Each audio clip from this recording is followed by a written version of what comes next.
tout le monde, j'espère que vous allez bien. J'espère que vous allez bien. On est donc au 28e live de Comment survivre à Montréal, le dernier 2018, hein. Vous aurez la suite l'année prochaine, donc c'est le dernier. Vu qu'on est le lundi 17, la semaine prochaine c'est le réveillon, donc je vous ferai pas de live dessus.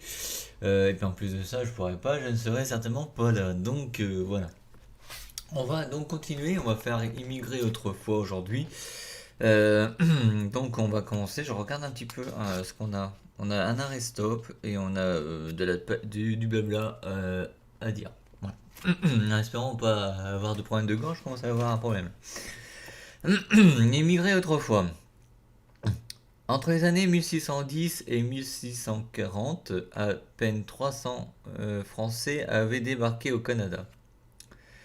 Une vague plus importante d'immigration apparaît jusqu'en 1670, date à laquelle le nombre de nouveaux arrivants français se stabilise à une cinquantaine de personnes par année. La plupart des immigrants proviennent des provinces maritimes de l'ouest de la France dont ils fuient la misère. Ils sont jeunes, analphabètes et pauvres. Les vaches arrivent vers 1619, suivies des moutons et des chèvres avant les ânes en 1620. Les vaches servent surtout aux travaux. L'âne disparaît peu à peu. En 1683, on en ressent 15. En 3 ans, j'en ai vu 2 dans la ferme d'un centre commercial. Ça, c'est d'un point de vue de l'écrivain. Les chats arrivent également avec les Européens alors que les Indiens avaient des chiens depuis toujours. La pomme de terre n'apparaît sur les tables au Québec qu'au XVIIIe siècle. Pour les frites, on attend toujours. Pour les frites, on attend toujours. Ouais, non, mais les frites, vous n'allez pas me dire qu'ils connaissent pas les frites, ils ont bien un McDonald's Québec. Vous allez pas me dire qu'ils ont pas de frites. Ou alors c'est que le gars qui a fait le bouquin n'a pas été voir le McDo. Voilà. Je vais pas faire un placement de produit, mais à McDo, il y a des frites à la base. Que ce soit au Québec, en France, en Allemagne, en Angleterre, là où il y a des McDo, quoi. Voilà. Et aux États-Unis. Voilà. Mais la bière apparaît beaucoup plus tôt et la première brasserie est créée dans les années 1660. C'est fou ce qu'on apprend dans ce guide.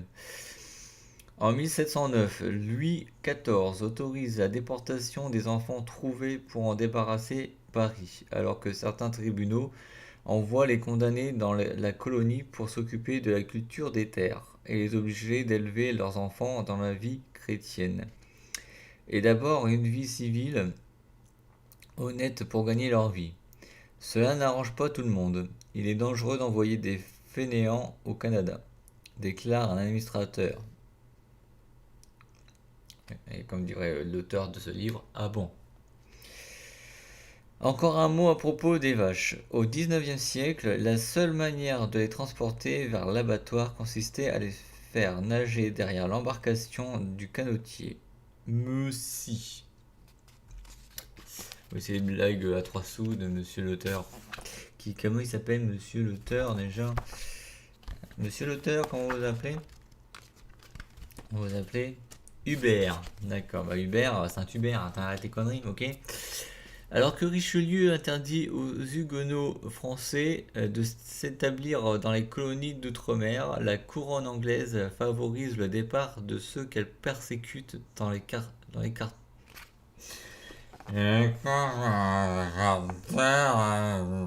Dont les Quakers. Voilà, les Quakers. Les Quakers qui est aussi une marque de chips là-bas, mais pas de placement de produit.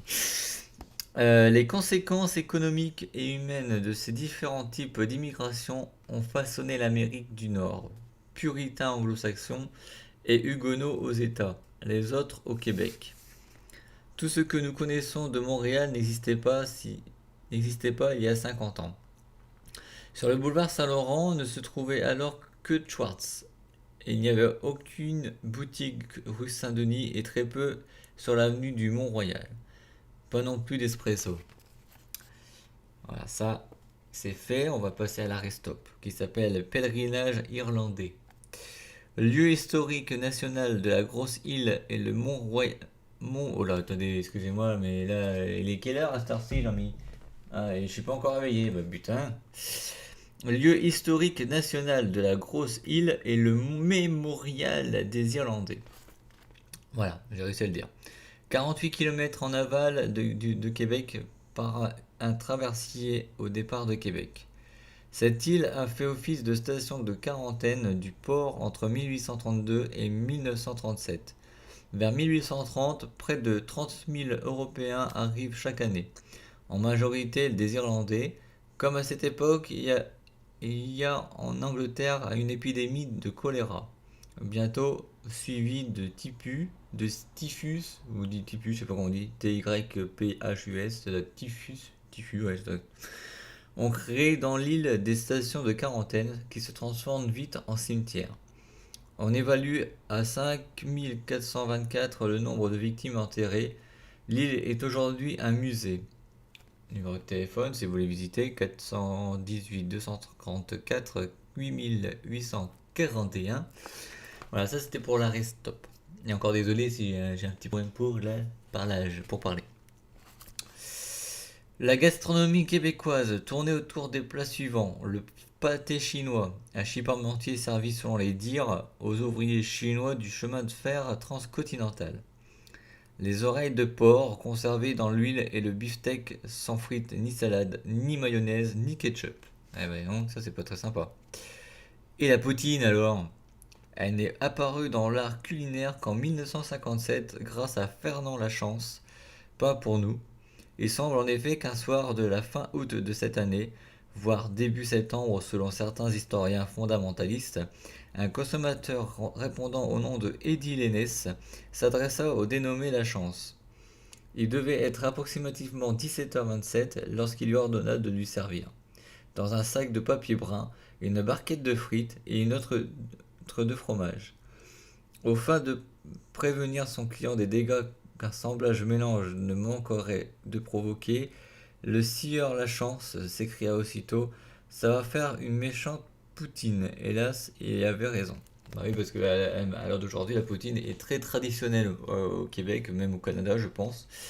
Et c'est un truc, par exemple, si vous avez vraiment très très froid, parce que c'est très bien qu'au Québec, même au Canada, bah, il fait moins 30 degrés, bah, ça réchauffe vraiment le corps. On buvait de l'eau et de la bière, à l'exception des navets et autres racines, ainsi que des carottes. La plupart des légumes que nous connaissons ne se rendaient pas jusqu'ici. La tomate, par exemple, n'émigre qu'en 1860, suivie de la laitue au début du XXe siècle. Voilà. Émigrer autrefois est terminé déjà, bah oui, déjà. Ce fut courte, tout simplement.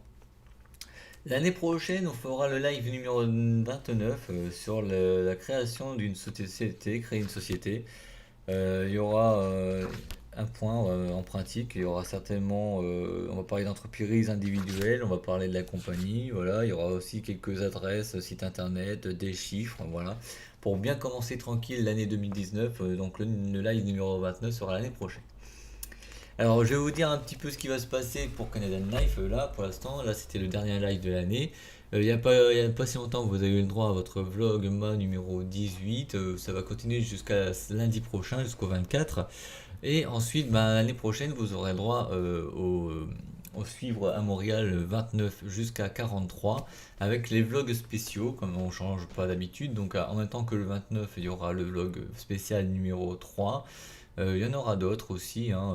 J'ai l'intention de vous montrer un peu pas mal de choses concernant le Montréal. Par exemple, ce que je vais faire je vais vous montrer un peu le planning d'organisation. Il y aura plein de trucs comme ça, vous verrez comment je m'organise, qu'est-ce que j'emmène avec moi, etc. Ça sera dans les vlogs spéciaux. J'y vais petit à petit pour vous donner un peu plus de contenu parce que vous savez très bien qu'à l'heure actuelle, le Canadian Live n'a pas beaucoup de contenu à part les vlogs tous les lundis et puis là, bon, enfin les lives tous les lundis et les vlogs de Noël à l'heure actuelle. Il y aura certainement des vlogs l'année prochaine, je sais pas encore, on n'est pas encore, mais bon voilà.